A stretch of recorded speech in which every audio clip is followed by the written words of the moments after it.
Des commerçants qui dénoncent les dysfonctionnements du RSI, trop de charges sociales, des dossiers en retard et incompréhensibles, des sommes à payer exorbitantes. Le mouvement s'essouffle mais ne veut pas mourir. Pascaline Ariza, Nicolas Chataille.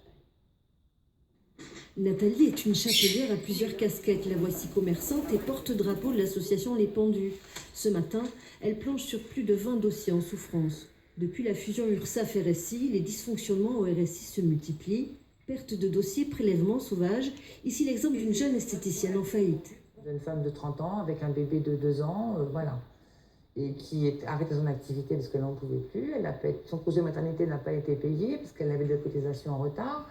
Tout ça nous fait bout à bout, plus de revenus, plus rien. Avec les huissiers qui arrivent et tout, au bout d'un moment donné, on ne voit plus de solution, quoi.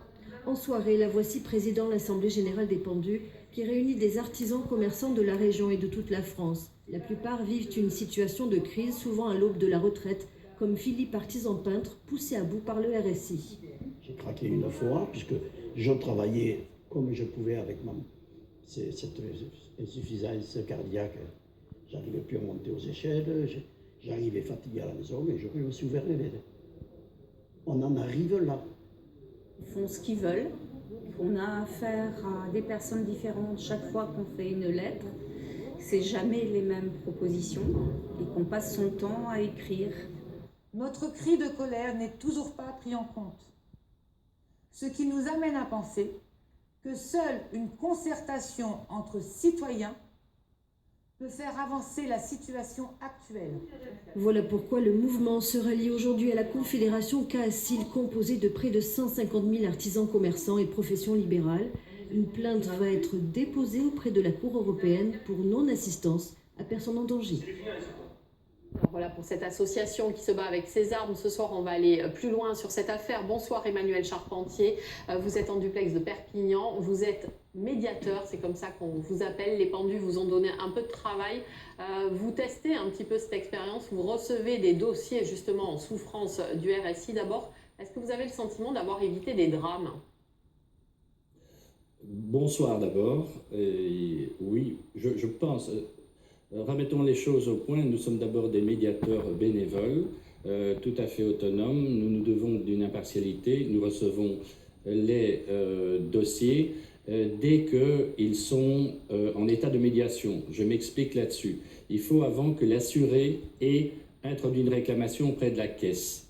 Et après cette réclamation, nous pouvons intervenir s'il y a des différends qui persistent entre la caisse et l'assuré. Donc nous sommes là pour restaurer le dialogue, pour favoriser l'émergence d'une solution à tous ces litiges et de les régler dans les plus brefs délais. Alors voilà pour le protocole, la marche à suivre, mais dites-moi humainement, est-ce que vous avez le sentiment effectivement que sans votre intervention, il y aurait pu y avoir des catastrophes? On a entendu des témoignages douloureux dans le sujet précédent.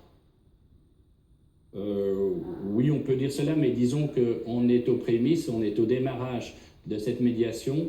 Nous avons reçu nos ordres de mission qu'à partir du mois d'octobre.